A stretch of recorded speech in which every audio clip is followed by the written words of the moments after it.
Good morning. It's Harry Brook, Ag Fieldman with Flagstaff County, and today we're talking about hemp. And we have with us today Jan Slaski, who is an expert researcher with the Bioindustrial Division of InnoTech out of Vegreville.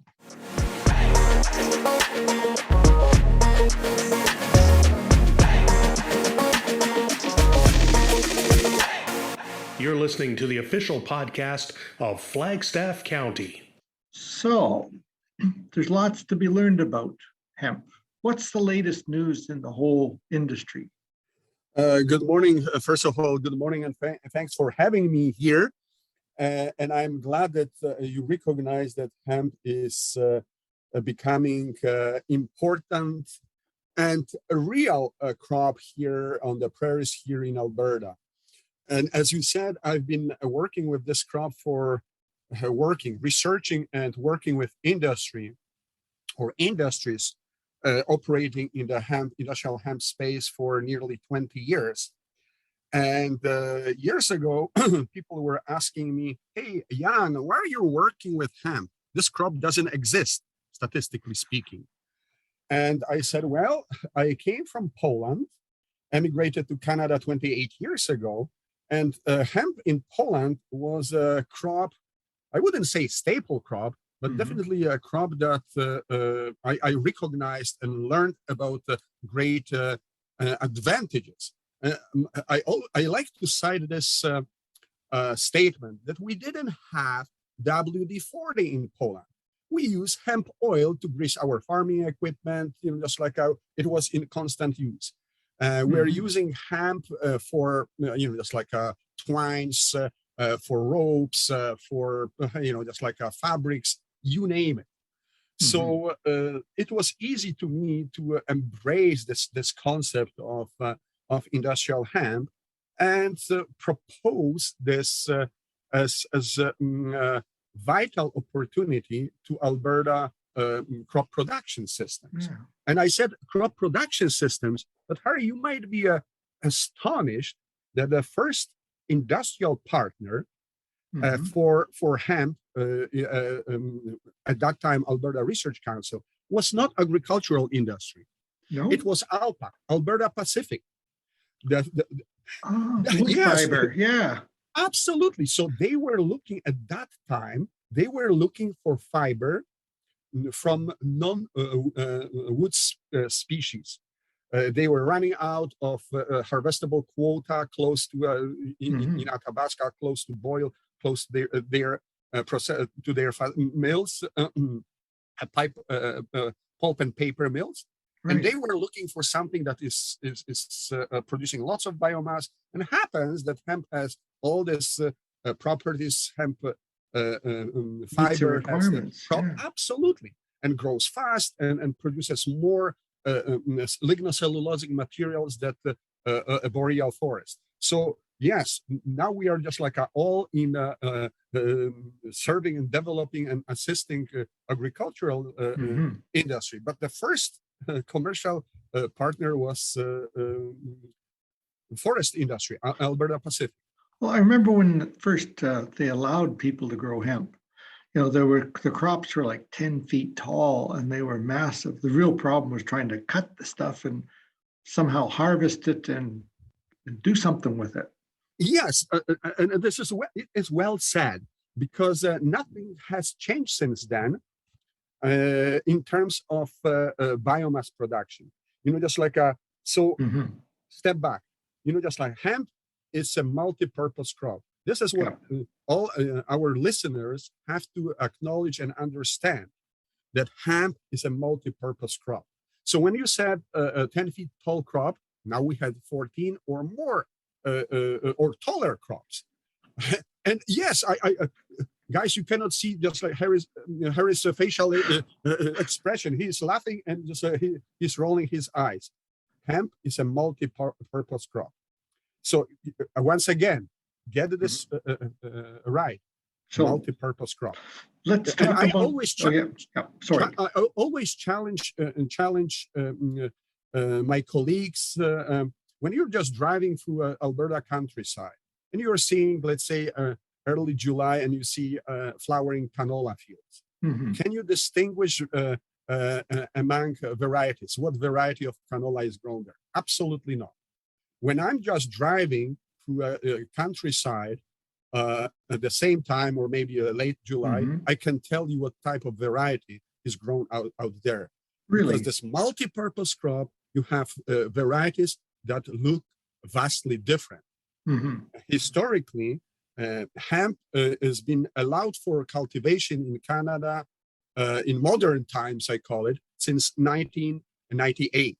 Right. 1998, when this 60-year-old ban on industrial hemp and all cannabis was lifted.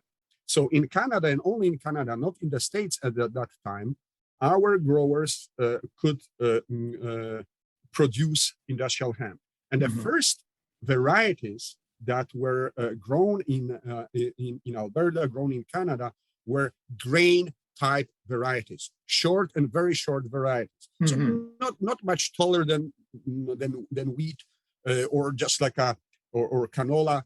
Staple crops that our farmers are just very comfortable with dealing, harvesting, Mhm. combining, and you name it. So this is short and very short varieties meant for the grain production. Right. And for very many years, until a couple of years ago, these varieties predominated on in Alberta and on the Canadian prairies. However, as I said, hemp is a multi-purpose crop. So what does it mean? This 10, 14, 12, 14 feet plants, now you can see them being grown here in our neighborhood. What they Mhm. are grown for? They are grown for fiber.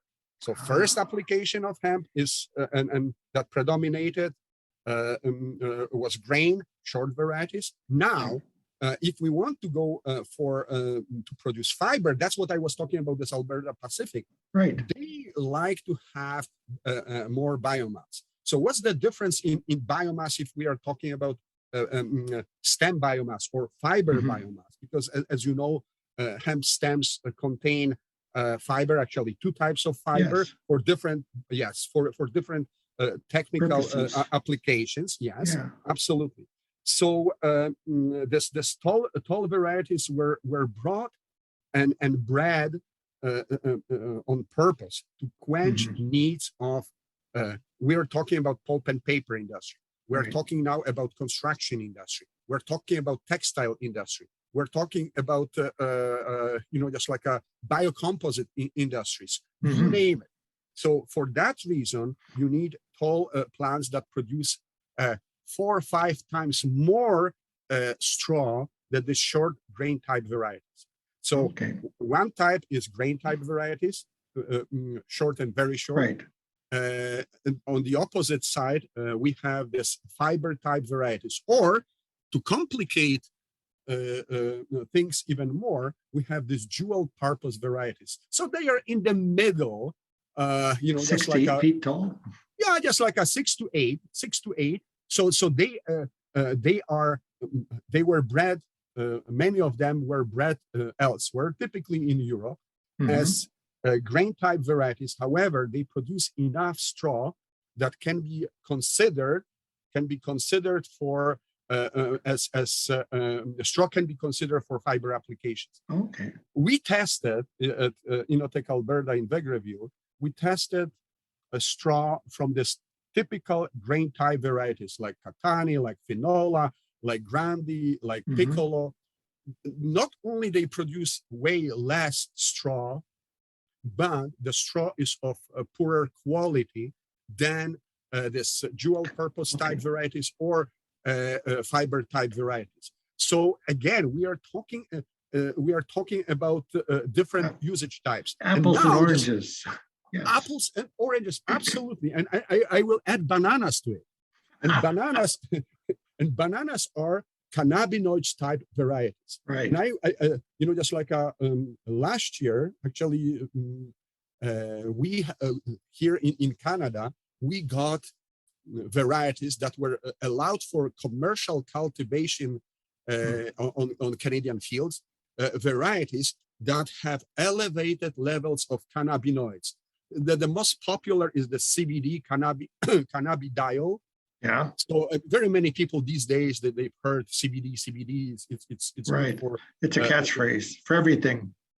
everything. And Yes. well, there's lots of indications that they are good for everything. However, we need more, just like Research, studies, yes, clinical studies to prove the claims. So we have grain type varieties, we have fiber type varieties, and we have this CBD, or I call it cannabinoid type varieties, because CBD is one of 140 cannabinoids. Yes, Wow. absolutely. So That's a lot. that's a lot. But the most popular cannabinoid is what? THC for smoking, Right. for marijuana. But we are not talking about marijuana right now.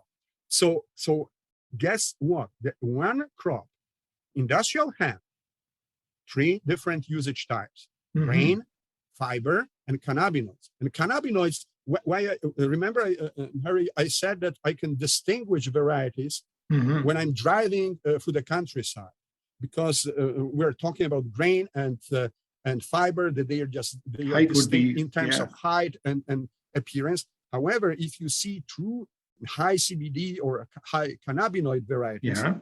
they don't look like hemp. They look like cannabis or Christmas trees. Why? Okay. Because they are just typically feminized. So it means that they don't set seeds. Mhm. Just like they are grown not for grain, not for fiber. They are grown for the buds. For the buds, like marijuana. Yeah. However, buds don't contain THC or very low levels of THC. However, they are laden with CBD or CBG. So they look like literally like Christmas tree. And believe me, as you said, I've been working with hemp for nearly 20 years. And like 5 years ago, when I saw for the first time pictures of the CBD type varieties in the States, I said, "What are you showing me?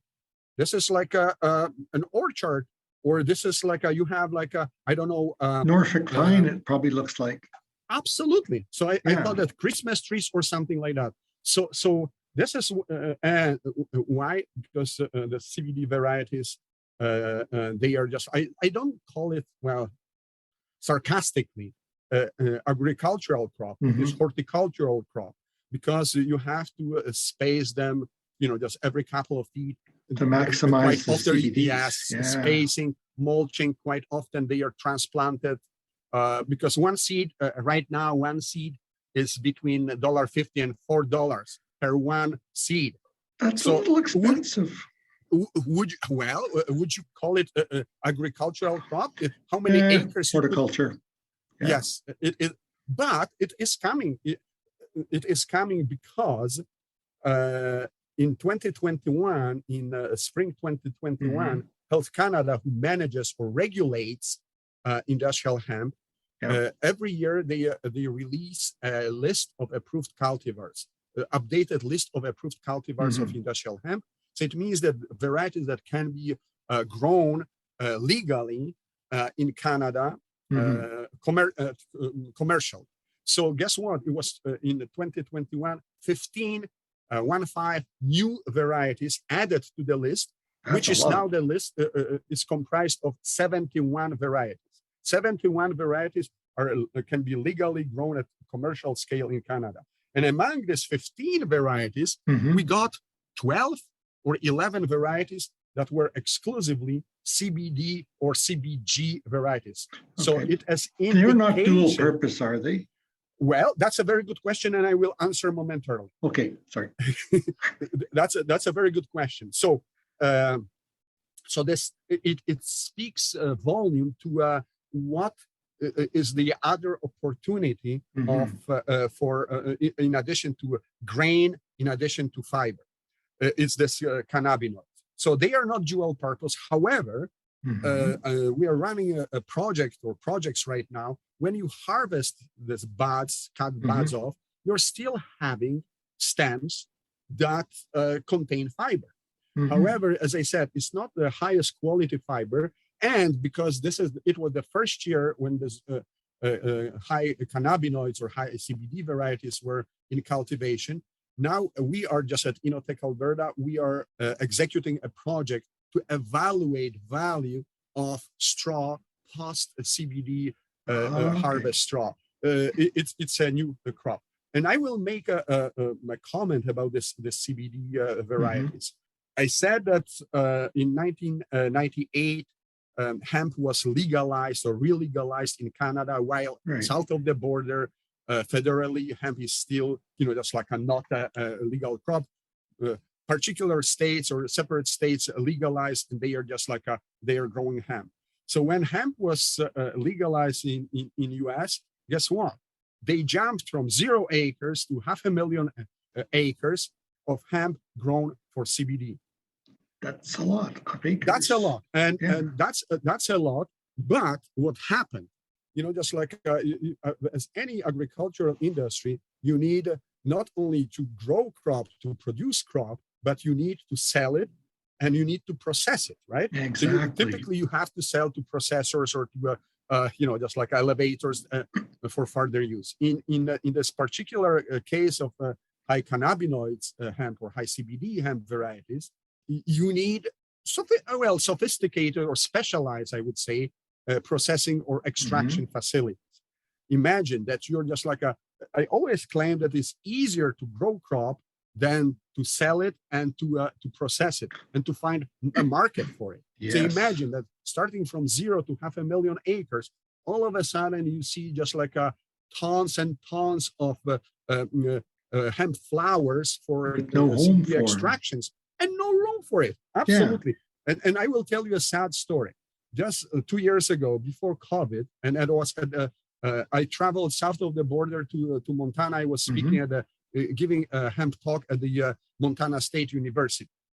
And after the talk, my host drove me around and showed me just like some operations, hemp operations. And we are driving by. It was not far from our border with Alberta. And I see like huge warehouses. I'm asking, what's that? Oh, that's McCain warehouses. But they were empty, and now there are tons and tons of flowers, high CBD crop flowers that have no room for it. So very many guys south of the border, they were offered a ridiculous return on investment, $20,000 per acre. If you grow the CBD hemp, $20,000 per acre. We'll sell you the seed. Yes. And guess what happened? Just like prices started dropping down dramatically because it was oversupply. Everybody was growing hemp. And sadly, I said, well, it will be a sad story because my host out there told me that 2 guys committed suicide because they put all money in the CBD basket.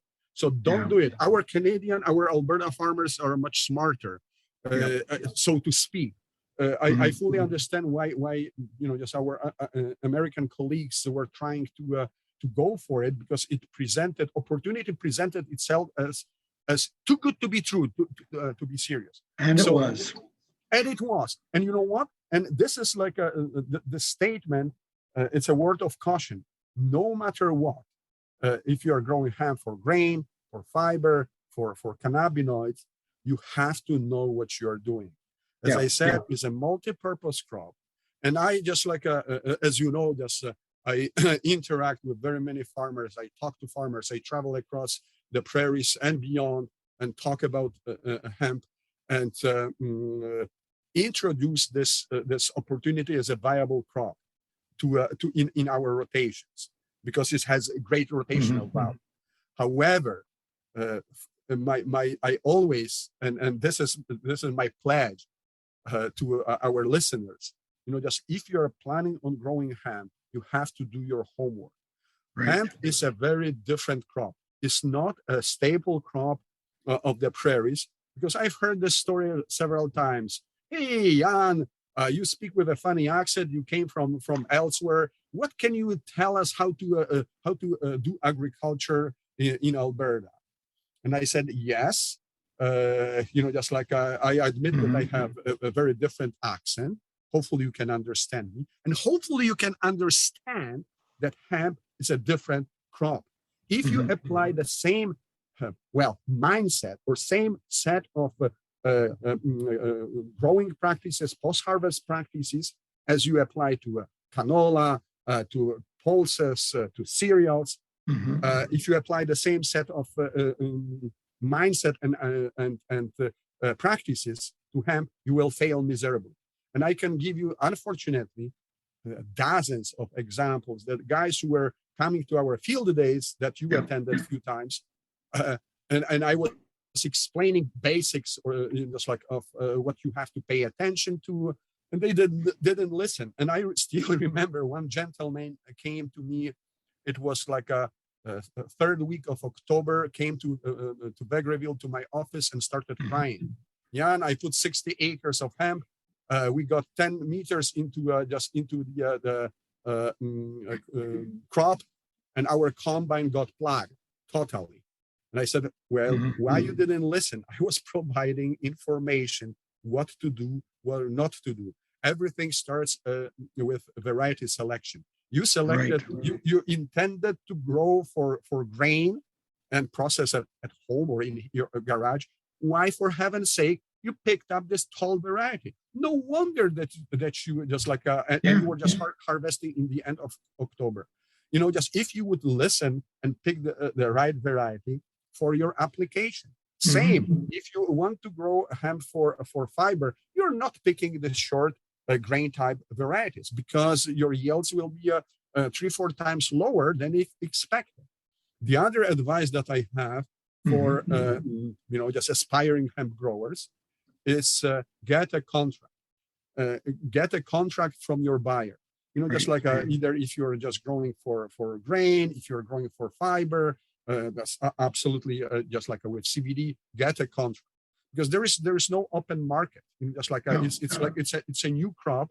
So and quite often this companies that are majority of the companies or serious companies or processing companies either for grain or for fiber, they will provide you with some support, agronomy support. Okay, so they'll give you the information for the seeding rate, fertilizer, correct, soil adaptability, that sort of stuff. Yes, that's very correct. You just like what we are doing for very many years at InnoTech Alberta. As I said, I do lots of presentations. There is some presentations are just like available online. I'm also a director with the Canadian Hemp Trade Alliance, and we developed a couple of years ago. We developed a hemp manual. It is called e-guide, electronic guide. So basic information for aspiring growers, and not only for aspiring growers of hemp, can be found on this hemptrade.ca. So just like I will encourage, and it's like and we are just like, it's a living document. We are updating it now as we speak, because to incorporate these new opportunities for cannabinoids or cannabinoid type. But I would suggest your listeners or our listeners to reach out to hemptrade.ca, and you will find this hemp e-guide. And we have to change the name of this document because lately it was brought to our attention that somebody Googled hemp manual and nothing popped out. You have to type hemp e-guide. But anyhow, hemptrade.ca, and you will get just like this manual that you can just like a browse on your. It's a cheat sheet to be able to grow it. Absolutely. So it gives you just basic information. And of course, I'm inviting the listeners to our field days at Vegreville. We are organizing every day very popular and heavily attended field days. So we always. Did you have one this year? We had a very successful field day. It was specifically hemp field day this year in 2021. So we are just like planning on 2022.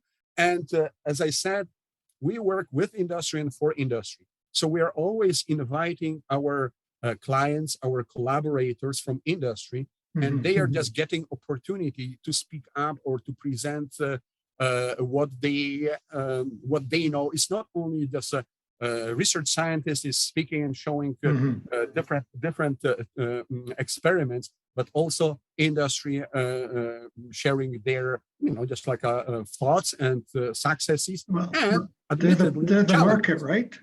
Absolutely. And so you absolutely. need to know from the marketers themselves, the people that are buying your crop, where it's going to go. Yes. Speaking of that, there's, like it used to be for many years, there was just that pilot decortication plant in Vegreville. Now there's at least one or two other ones now that are commercially operating, aren't there? Very good question. I'm glad that you asked this. I was too shy to speak first about it. I'm just kidding. So yes, yes, indeed. Thanks for mentioning. Yes, we at Vegreville, we have this very unique, one of its type, this type in the world, fiber processing or decortication facility that was put up 11 years ago. During heydays when we're getting prosperity checks. Prosperity checks, just like so government could afford to sponsor such facility, and we got this facility as I said years ago, and it was meant to show this upcoming wave of hemp for fiber entrepreneurs. What can be done? What does it mean to separate hemp grown for fiber?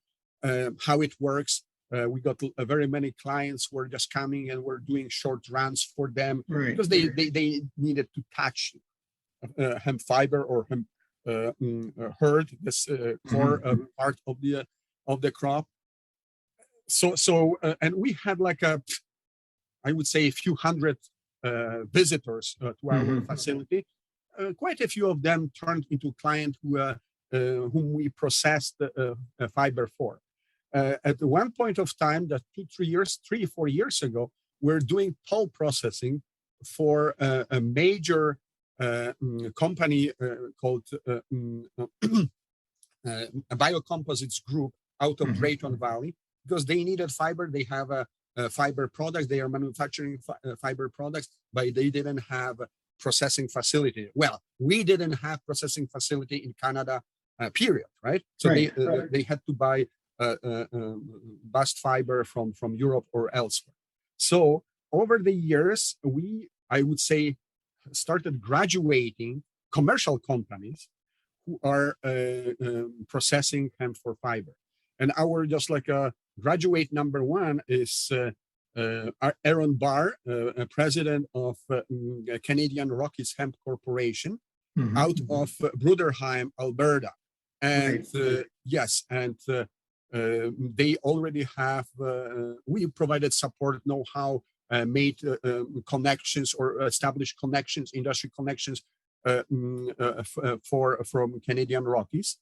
And right now, they are in a process of, they've been growing hemp for fiber for last 2 years, or farmers were growing hemp for fiber for last 2 years. I know that in 2022, they will get to, they will be having a grand, Canadian Rockies will be having grand opening, official opening of the facility in coming shortly to us. So they are planning on expanding on acres of hemp grown for fiber in 2022.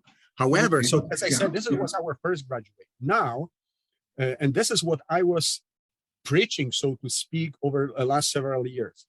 Hemp for fiber has to be processed in close proximity to major growing areas. Production areas, like hemp for grain, that, guess what? Just like a hemp grown for grain in the northern piece, let's say in the Fort Vermilion area, is hauled all the way to Winnipeg, Manitoba, for the food grade processing facility. So it's a higher density, so it is still economically viable to haul thousands of miles to the processing facility. With hemp for straw, it's not feasible. So how far can you actually would it make sense to actually haul it? So how far from the plant could you be? Okay, the very good question. Just like I've been working with some other low, high volume, low density crops. Straw Right. is a good example, and there has been lots of studies, including our Alberta studies commissioned by or executed by University of Alberta for Alberta Agriculture years ago. Mhm. So typically, it's that's where you are just getting a good economics.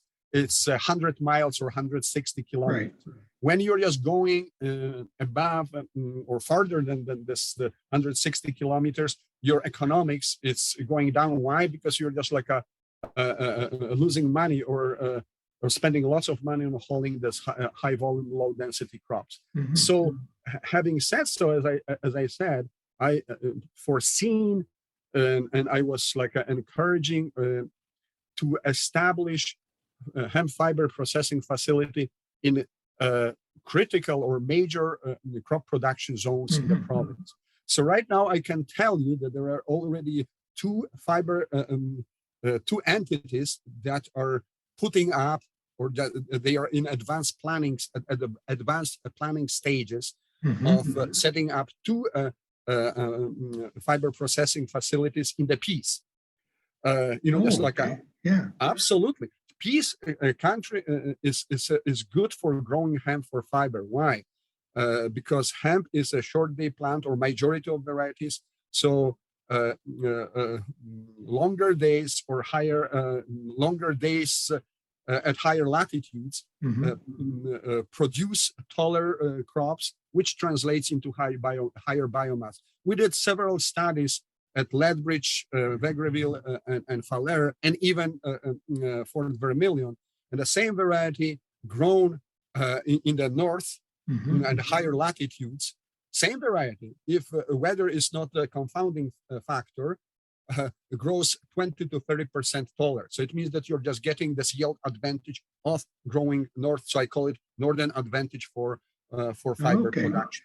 So that's why we have facilities in the works in the Peace Country. Here, of course, Vegreville, I said we have this.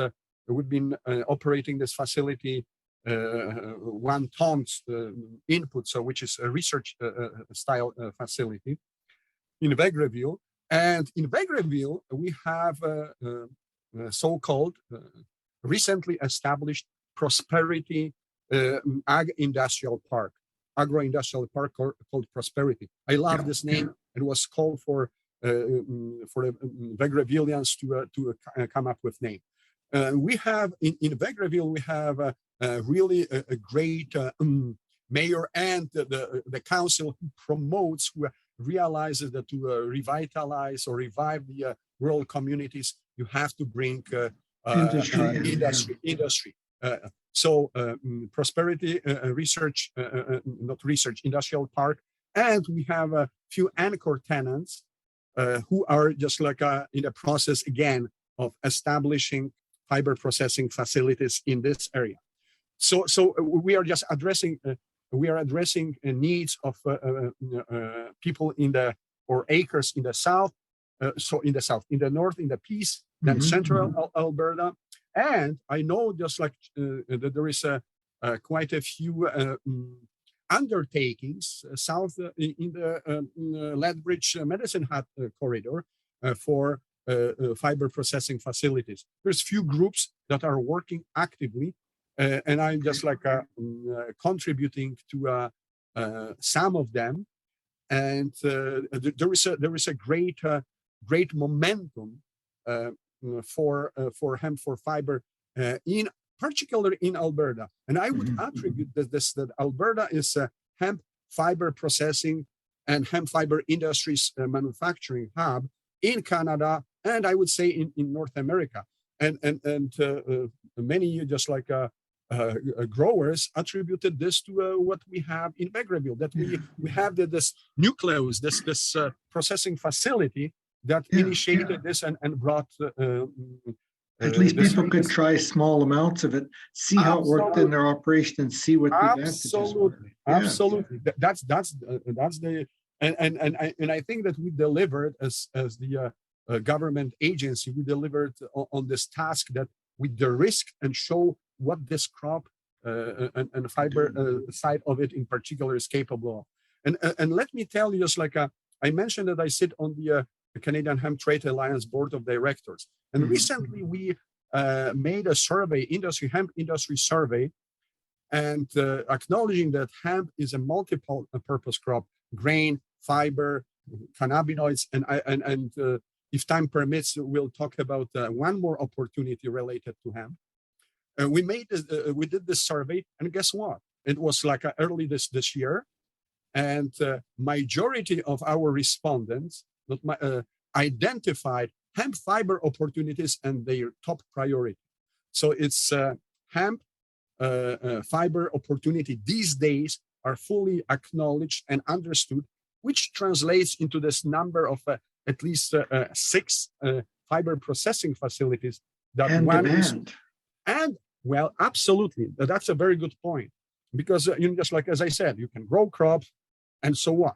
You can process crop, and so what? Now demand for hemp fiber or different types of fiber, bast fiber, this long string-like fiber, and this hurd HURD, this core fiber that is in the center of the stem, is a demand for both types of fiber is skyrocketing, because this. Go ahead. I was just sort of wondering, in the province, there's demand increasing, right? But is there any opportunities for export of fiber to the States? Well, absolutely. Not only to the States, international. Our just like including ourselves, and companies are just getting requests for both bast fiber and hurd, that's wood chip-like material for construction products, for example, for hempcrete. So right now there is a higher demand than we collectively can supply. And you said export to the U.S.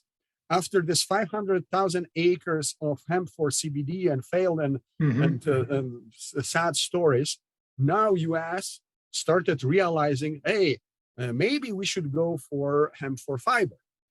So here, and I always say, here in Canada, we are just like we are more conservative in a sense that, well, not as risk takers and our just like friends south of the border.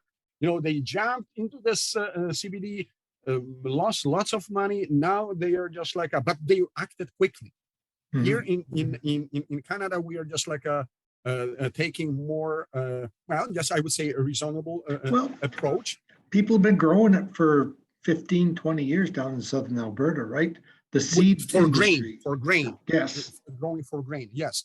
So now the US is also getting this into fiber, but they are still way behind us, just like us. So they are getting there. And one more interesting thing about hemp and research development in the States, and also in Canada, but particularly in the States, carbon credits. Just like this hot topic these days for agriculture, carbon credits.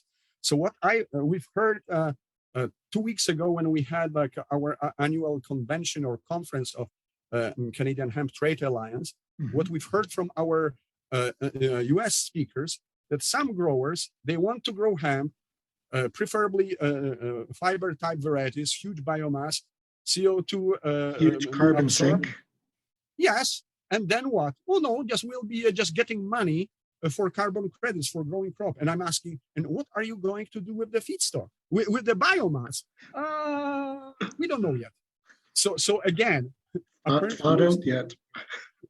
There is lots of money in this carbon credits. So speaking of which, it's absolutely, there's a great opportunity to add value to the crop and to those who are just grow it and process it. So we, again, at Canadian Hemp Trade Alliance, we solicited projects that are aimed at life cycle assessment of hemp. So because we know just hemp grows big, just binds lots of CO2 and you name it. However, just to have some numbers that will be used for just like the calculation of carbon credit. We, as I said, commissioned projects that are aimed at evaluation of hemp life cycle assessment. Really, how much carbon is just locked sequestered, sequestered or locked in the above ground biomass in the roots. How much carbon or just like energy is needed to grow hemp, to whole hemp, to just like all this. But definitely this hemp sustainability, it's a very important issue, and I see that it will be just great. Our growers and hemp industry stakeholders will greatly benefit from outcomes of this projects, because it will be another additional dollar value to the growers. You haven't actually mentioned another use I was thinking of, which is, what about livestock feed? Because there was research done in the 90s about using hemp for livestock feed. This is, well, just like, me, because, or you read my mind. I said that I was talking about 3 uses: grain, fiber, and cannabinoids. And the 4th use is livestock feed. Absolutely. So it's bang on. Okay. That's a really interesting story. If you go to any grocery store right now, you can buy hemp food products derived from grain for human consumption. This morning here, just like you cannot see it, but Harry can see it. It's a mug that I have my milk with hemp powder, protein powder, stirred in. Just like people use whey, use soy protein, and you name it. I elected to use hemp protein powder. You can buy this famous hemp hearts. You can buy granola bars. You can, just like a hemp. It's everywhere. It's everywhere. Now, when I started working, it was at the very bottom shelf in a specialty health food stores covered with dust. Right now, you go to any grocery store. Why I'm talking about hemp for human consumption in the context of livestock feed? Because you cannot sell hemp grain or hemp grain fractions for livestock feed. You cannot. It is legally, current regulations in Canada, CFIA doesn't permit to trade hemp grain for as livestock feed. So it is a great, well, just like I would say, just like a roadblock for development of hemp grain industry. Why? Because when you're just like screening hemp or cleaning hemp for human consumption, so you're just like you have lots of screening. When you're just producing this hemp hearts, you have lots of hulls, right? Actually, it's up to 40% of hemp seed are hulls. So you're just like you're generating lots of waste or residues that legally have to be dumped to the landfill, or they cannot be fed to livestock. Having said so, you can feed your companion animals like birds, hamsters, and others with hemp seeds. Yeah. And by the way, horse is not considered your companion animal. It's considered livestock. So to livestock, you cannot. So it's a really, well, just interesting story or sad story that impedes hemp. The regulatory structure is impeding its use for feed. Absolutely. So to change this, we again, Canadian Hemp Trade Alliance, and we 2 years ago we started a project that is in the hopefully home stretch of execution, aimed at recognizing or regulating hemp grain and its fractions. That means hemp hulls, hemp protein powder, hemp meal, hemp screenings, and you name it. Get this hemp grain and its fraction registered or recognized by our regulators legal feed to livestock in Canada. So we did lots of, and I had the privilege of contributing and coordinating this studies that we got University of Manitoba, University of Saskatchewan involved among others, several National Research Council, several laboratories, because we were just like providing information for the registration package to CFIA, registration package that include feed value, anti-nutritional compounds, cannabinoids, pesticides, metals, of course, THC levels. Very involved, yeah. Absolutely. And I am pleased to tell our listeners that we are just like there's a home stretch. So hopefully within, it could be this, the stretch could be, regulators. Oh, yes. But the package is currently in submission for CFIA. It takes time for them to process, but I must admit that we have a good collaboration and with the regulators, which is quite often not the story. We hear other stories that was truly impeding. So hopefully within I don't want to put a date on when hemp and its grain and its fractions will be allowed for inclusion in livestock as livestock feed. But you mentioned that in the 90s. So this is hemp grain, and let me be very clear. We are talking about hemp grain and its fractions and livestock feed, and has great feeding values. It's like a really good makes a really good feed. However, you said that grazing. Just like I'm getting this questions, well, just like every spring. Farmers or growers, particularly in the foothill areas, this year, this dry year or 2021, dry year in Alberta, I got questions from other regions that were affected by drought. Just like a hemp, as you could see, as I bet that you saw it, it grows really fast. So when you just like a plant in let's say around May long weekend, that's what typically we do here in Alberta. Just like but mid-June, you're just getting, just like really nice canopy established and a really nice crop that could serve as green feed. Right. Yes, right. However, it is not allowed to graze this. It's just not allowed to cut and silage. As I said, CFIA regulations doesn't permit this. So, and I asked specifically during this process of registering hemp grain, I asked CFIA member of our review committee, how about hemp for grazing? Yeah. That is a few years away.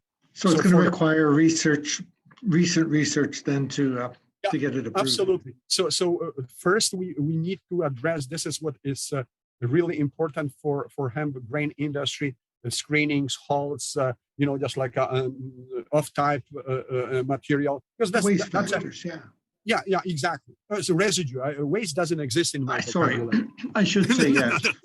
No, I know, but it's crop residues. Technically, it's waste because it has to be disposed or landfill or whatever. Yeah. So right now, grazing is not. It's few years away before it's going to happen. And I'm glad that you mentioned, because indeed that the first 1996 studies.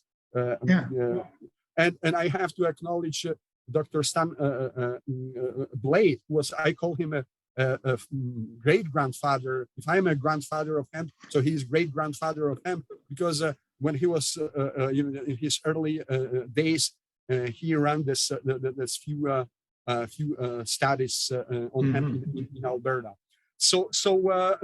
But just like we'll see. Right now, we are addressing what is the most important, and we have, as I said, studies at the U of M, University of Manitoba. And the good news is that here, speaking about our province of Alberta, that University of Lethbridge was granted a few weeks ago money to execute a project on ruminant studies of hemp screening and holes and evaluating their feeding value. So it is good. Yes, absolutely it is good. And again, it's extremely important because as I said, it's multi-purpose crop. I claim that if we play our cards right, every single bit of this plant can be used for something good, and more importantly, from the producer point of view, can be sold for money. Income streams, yes. Absolutely, you have income stream from the fiber, from grain. Then you can get from just like a feed, and you name it. So it's really exciting to be for only 20 years in this space. And people are asking me often, "Hey, you know everything about hemp? Aren't you bored?" And I said, "No. Every day I'm just discovering new things.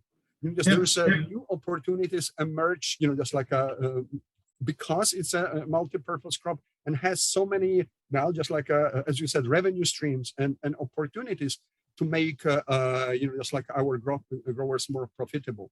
And just like and I mentioned, and we didn't dwell on it, hemp in crop rotations. Just like here, that's a biggie because we've got such limits. That's a biggie. Just because see, we know, as I said, just like we've been doing this hemp research and with industry support and involvement for very many years. And for years, I was getting these questions: "Hey, Jan, where does it fit in my rotation? Where does the hemp fit in my rotation?" So, and speaking about rotations, as I said, I just graduated from Agricultural University in Poland, and the first freshman course was agronomy or general agronomy, and crop rotations was the foundation of just like a good proper you can increase yields, reduce disease pressure, reduce weed problems, just like a water, the soil moisture, you name properly. So it was big. I was a big proponent and fan of proper crop rotations. When I came to Canada 20 years ago, and I looked at this short or very short rotations here, at least in central Alberta, and I call this a very short rotation. So it's snow canola. So it's they throw wheat in once in a while, maybe barley. Maybe barley. And I asked, why so? This is, and then you wonder that you have clapboard, that you have blackleg, that you have just like insects outbreaks. Well, we have to pay bills. So I understood that it is it's not preferred by the growers having this monoculture, so to speak. And by the way, in Ontario, they told me that they have corn Florida. So they grow corn in monoculture and go for winter. Familiar. Yes, familiar. So we are laughing about this rotations, and we acknowledge that just we have particularly in center and northern Alberta, we have limited selection of crops that will be just paying bills. So I bet that very many listeners, just before 2021 they grew just like a barley, as you said, just to break this disease cycle and to have some rotation. We're not talking about 2021 where just like staple crops prices skyrocketed. So anyhow, hemp is a really, really good crop to have in rotations. And I can substantiate the statement with a study that we are just concluding, 3-year study executed at 4 locations across the prairies, including Lethbridge, Vegreville, Falher in the Peace, and Indian Head in Saskatchewan. So we have different production zones, different crops preferred. So we did, as I said, we are concluding studies that involve staple crops for this particular agroclimatic zones, and novel crops. Novel crops depends on the location. So in Vegreville, it was hemp, flax, quinoa, and what else we had? and we had like a fourth crop, faba bean.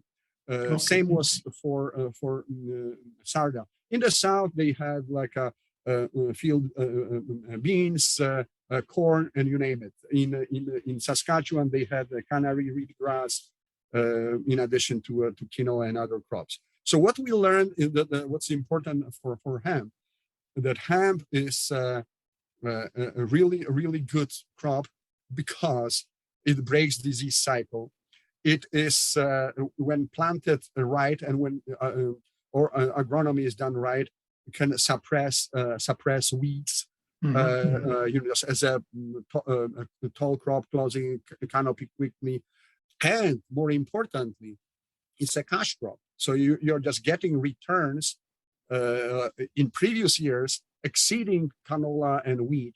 This year or 2021, again, depends what you're growing for, matching revenues from skyrocketing prices of canola and wheat, for example, right? So it's a great crop to have in rotation. The only just word of caution, we're working, as I said, we are concluding the study, so a report will be available, publicly available next year. Particularly in a year like this, don't grow hemp after canola. Just like among all these 7 crops that we had, canola was the worst stable for growing hemp. Why? Canola is just like it's not doesn't establish mycorrhizal. It's not mycorrhizal crop. So definitely canola after hemp is fine, but hemp after canola not. And in such a dry year like we had in 2021 in Alberta, and I just like traveled and visited different locations, our research experiments across Alberta. In the north, in the Peace, it was extremely dry, and crop failures. Just like that's what we suffered. Just like a hemp, among all the tested crops in our crop rotation studies or crop sequencing studies, did the best. Why? Because hemp, when it has spring moisture, if the soil is like offers conditions that allows crop to germinate, hemp develops very deep root system. It's much deeper root system than just for example for cereals or it's more than 4 feet. Yes, absolutely. And it's like and you can imagine that this tall plants, they have to have a robust root system to support like such big plants. So can access water that is not accessible by just like for example just like a cereals or pulses, right? So it was very, very evident that in such a dry year, hemp suffered. Of course, it was like just affected, but not to the extent of as other crops, staple crops suffered this year. So it's another advantage in just like for our growers. Well, it's a fascinating to see what's happening with the hemp industry, how it's quickly starting to move. And well, I would say I love what you said, that is quickly. Well, 20 years is quickly. But you know what? And I will take it as compliment, because that's my take on the proper development of any new introduction, new technology, takes time, right? Opportunity. Crawl, walk, run. Right. Just we are crawling. Well, maybe too long. Now we are just like we definitely are just like a walking in some areas. In hemp for grain, we are just running for very many years. So now we are just getting, we are doing stuff or introducing this opportunity properly, as opposed, again, I'm not criticizing what happened south of the border, that they started running before crawling, right? So and disaster hit. Yeah, and it was so I applaud what here in Canada what we did. And the last comment I can make, just like hemp is a regulated crop, so it means that a farmer has to get a license to grow hemp. Now it's much easier. You can do application to Health Canada online because Health Canada regulates and controls hemp production, processing, everything related to hemp.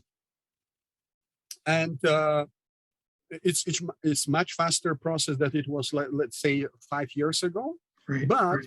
growers have to be just like aware that they need a license. Right, So hopefully because years ago, just like when you have like 5 or 7 pages of just forms to fill up, some growers, no, I'm not doing this, that's overwhelming, and forget it. So right now it's much easier, and it's definitely much more user friendly. It's not perfect, but it's just like a way easier.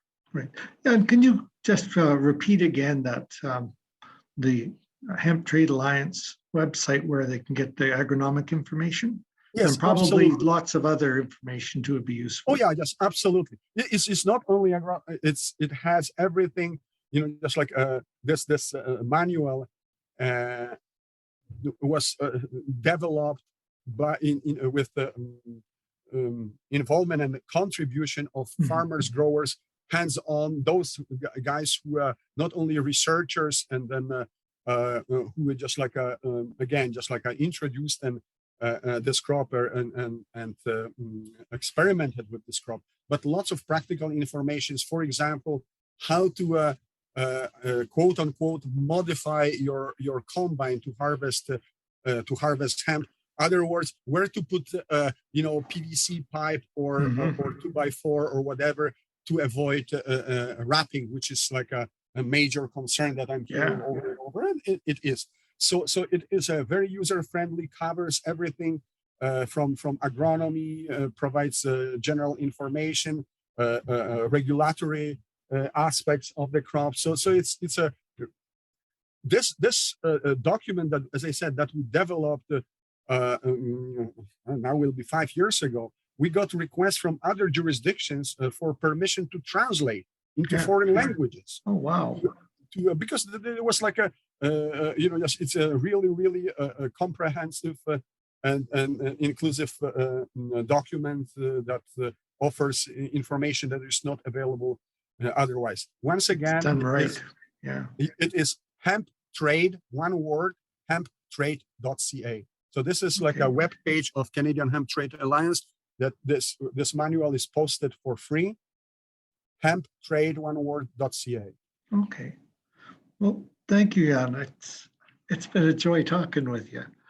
Oh, and hearing what the latest is with hemp, because I remember for years it seemed that we kept waiting and there was hoping for decortication plants, and nothing ever came of it. Now finally, it's not just one, but there's several. Crawling, walking, running. Yeah, I guess so that's as I said, we're crawling maybe for too long, but again, now we are just doing right because it's like lots of moving parts. Just like including, as I said, variety selection. So we didn't have much of the fiber type varieties that would be suitable. So yes, now is the right time to get involved in hemp industry. Okay, and if anybody has questions, could they contact you? Absolutely. So you have my email address, and I prefer emails because a phone is just like it's interrupting, right? It's interrupting, and then as I said, just like we can set up a call after just making a first contact via email. So I will be more than happy to answer questions. Then I guess thank you very much. I appreciate this greatly, and I look forward to see what's going on with hemp. I would love to see us have multiple crops that we can grow all of them profitably, and I like the idea that you're moving towards hemp as a crop where every piece is used and can provide income. Absolutely. Thank you very much. Okay, thank you very much. Thanks for having me. Bye-bye. Bye.